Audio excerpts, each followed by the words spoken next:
Hello, everybody, and welcome back to the SoCap Improv Comedy Podcast. My name is Ralph. I'm the owner and artistic director of the SoCap Improv Comedy Theater in Toronto, Canada, located at 154 Danforth Avenue, above the Black Swan Tavern. SoCap.ca, that's SOCAP as in Peter.ca. That's our URL. Come check us out. We do improv classes, shows, events, private events, corporate events. Events. We do all kinds of events. Now, every podcast has a sponsor. Today's sponsor is Adequate Sack. When you need a bag that's just good enough, get Adequate Sack for all your bag needs from the makers of Good Box. I delight myself. Any hoodle. So we talk about, I'm using the royal we, I guess. On this podcast, talk about improv comedy, improvisation, and with a kind of a bent, or at least pay homage to improv for people who do not want to be comedians or who are not. That's not their prime reason. Why would some person who's not doesn't want to be the next Tina Fey? Why would they take improv? Well, that's a very good question, and that's one of the things that I talk about a lot. Anyway, today's topic is the performer character duality. So when one walks onto a stage or in a class and starts a scene with one or other people, that person takes on a character, and that character exists, is real. That character has its own or their own wants, desires, intentions, but also the actor or improviser also has their own wants, desires. Often the desire of the actor is to be funny, to be liked, to be impressive, to not let people down, to somehow shine. Often, not always. The character, however, can and often does have completely different wants. The character wants generally things to go their way. They want to win. And sometimes the desires of the improviser or actor, I'll say improviser from now on, and the character are in alignment. And sometimes they are not in alignment. It can be the exact opposite. A common occurrence is in situations where the scene or the interaction calls for the character to lose, be vulnerable, or be a jerk. And often in those cases, the person, the improviser, will deny those or try to change that so that they don't be vulnerable or be bad. So an example I like to use a lot is a character A says to character B, mom always loved you best. So it's a scene between two siblings, and one sibling says to the other, mom always loved you best. Now when character A says that, that's their point of view. And what the actor that makes that line, what they want you to do is accept that. And they've asked you to be either a jerk or they've asked something of you, right? I want you to accept the fact that mom loved you best. Most improvisers, especially newer ones, their reflex impulse in response is, no, she didn't. What are you talking about? She loved us both equally. Because that's what the character wants to do. The character in that situation can and often will want to deflect the accusation. They will want a return to normalcy or with everything being okay. They want to reduce the tension. As the actor, that's what you do not want to have happen because that's less fun. That's the main reason is it's less fun. Now, if you don't find that less fun, that's an issue. And it may be true that you as the actor may find that kind of conflict to be less fun. And that's in there is an interesting thing that you should investigate and talk about, I think. But it will be more fun for anybody watching it.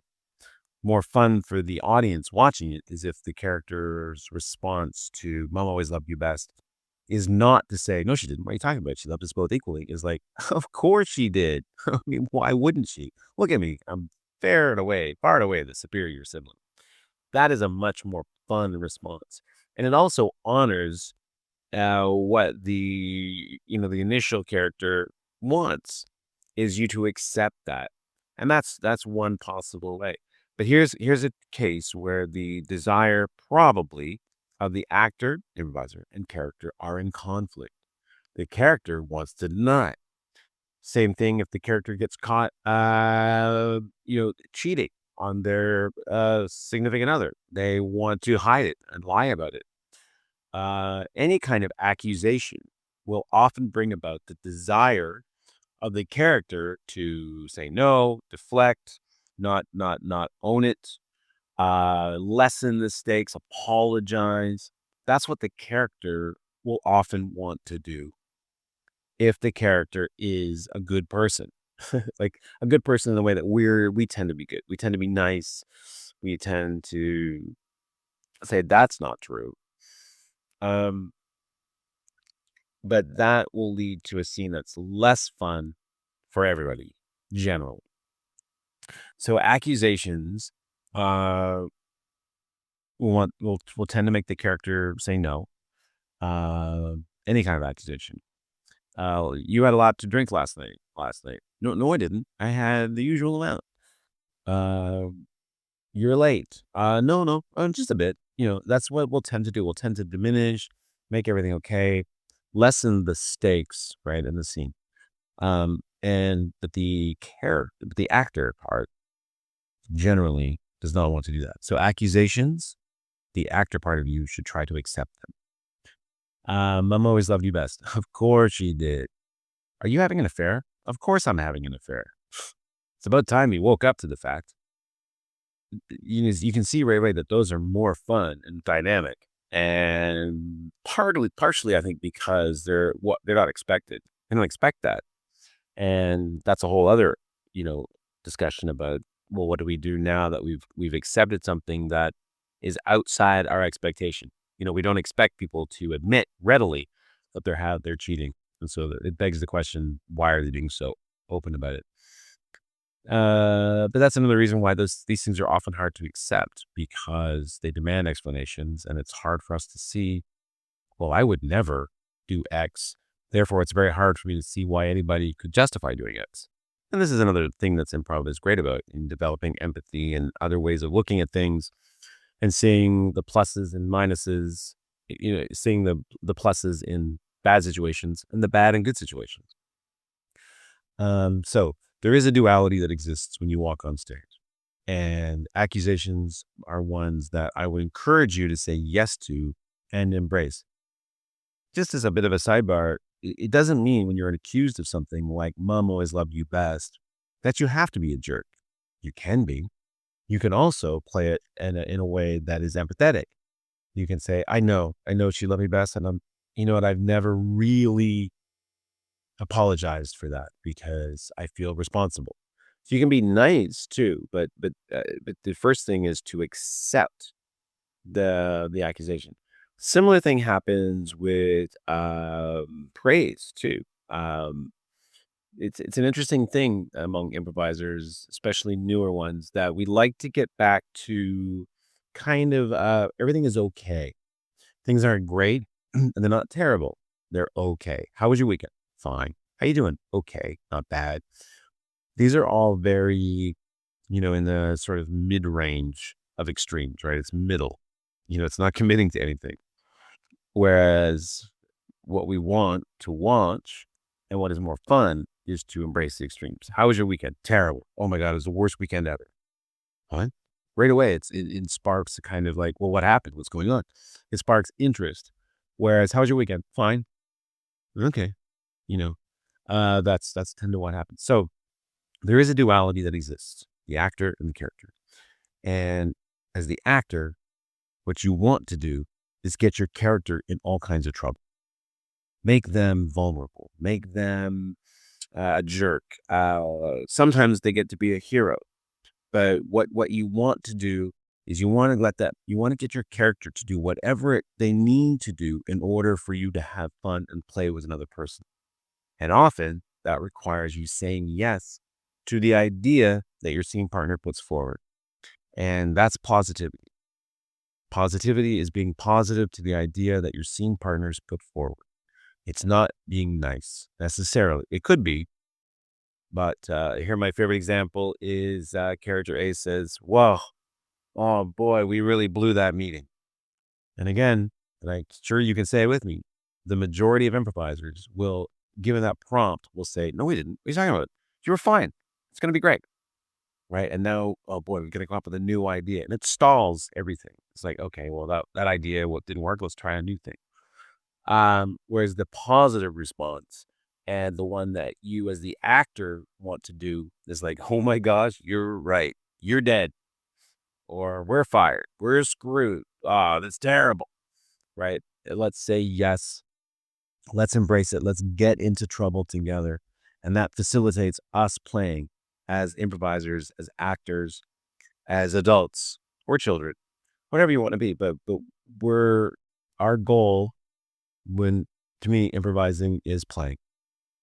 It's playing with another human being, role playing, make 'em ups, pretend, cops and robbers. I used to play as a kid a lot, and and as the actor, the you of the person, what you want to do, I think, rather than be liked, be funny, all these things that are beyond your control. You can't, you can't, you can't will the audience to like you. You can't, you know, you can't be good, which is a meaningless statement. It really is. There's no way to be good. Because there's nothing concrete about that. There's no, there's no process. It's just, I want to be good. Well, what does that mean? I don't know. I want people to laugh and like me. I mean, I think we know what that means in a kind of, in a kind of way, but it doesn't allow you to do concrete things. I can listen. I can say yes. I can suspend my judgment. These are things I can do. I can make choices. I can do what's fun. These are things I can actually have control over. And so as the actor, improviser, that's what you want to do. Facilitate play by getting your characters into trouble. Remember, it's not real. And if your character is vulnerable, it doesn't mean you're vulnerable. Right? There's another desire among improvisers, which is to be seen as winning or at least not losing. Uh, and so in a scene where two characters and one character says, "Hey, see you looking at that car. Why don't you go for a spin?" Anyway, this character is a character that wants to take advantage of the other character. He's like a shifty salesman or whatever, and he's trying to run up the price. It's a bad example because it's too convoluted. Um, Maybe a better one is I can't think of one right now. But a character that wants to be vulnerable. When another character wants you to be vulnerable, when another actor wants your character to be vulnerable. Um, yeah, why don't you sign on the dotted line? And this all can be yours. Oh, here's the one. Yeah, I've got this bridge to sell you. Really? Yeah. How much is this bridge? Oh, for you, $1 million. Really? Huh? Tell you what, I'll give you. Okay, well, I don't know. I don't have a lot of money left. Well, look, this bridge is a once in a lifetime opportunity. You know what? I'll take it. That's what we want to have happen. But a lot of actors, improvisers, won't allow their characters to be that vulnerable, and so they'll stop the action. And that's when we get into fights and disagreement. And that's when scenes. One reason why scenes can't progress because if your scene partner wants you to be vulnerable, Be vulnerable. And see what happens. Now, if they're always asking you to be vulnerable and they won't be vulnerable in turn, then we have a conversation about it afterwards. But in the moment, we buy into what people want to do. Say yes. Say yes as the actor slash improviser, not as the character. It always comes up in my classes all the time. There was, it happened just last week where there was a scene in which one character asked another character to come back to their house. Why don't you come back to my place? And we had in the discussion afterwards, the person said yes. And I'm like, why would you say yes to that? There's no reason. I mean, it's not obvious as to why you went back to this person's house in a romantic situation. It was obvious that you had no affection for this person, no interest, no sexual interest. I said, why would you say yes? Or why did you? And they said, well, I thought I had to say yes. No, your character does not have to say yes. You as the actor have to say yes. In that way, or should, unless you've got a compelling reason not to, what you're saying yes to is, oh, you've asked my character to come back to your house to spend the night. Go to hell.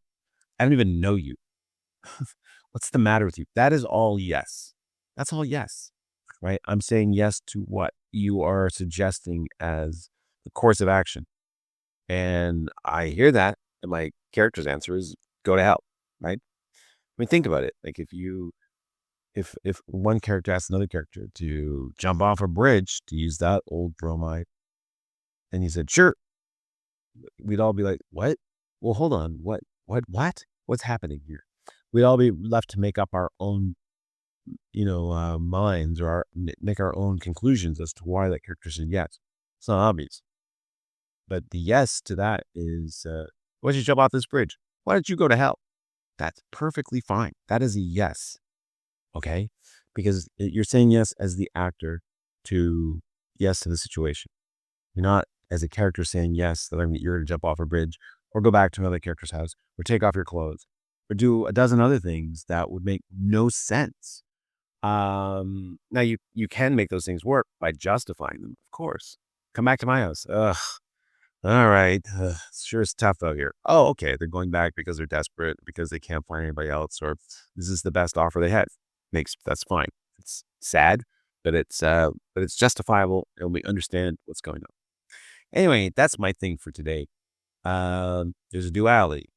There's the character, and they have their wants and desires, and there's the actor, and they have their wants and desires. And sometimes they are concordant, and sometimes they are not. And when they are not, well, it requires a bit of navigation. Anyway, thanks so much. This has been the SoCap Improv Comedy Podcast. Today's sponsor, Adequate Sack. You need a bag that's just good enough. Get Adequate Sack. All right. Take care. Have a good day. Bye.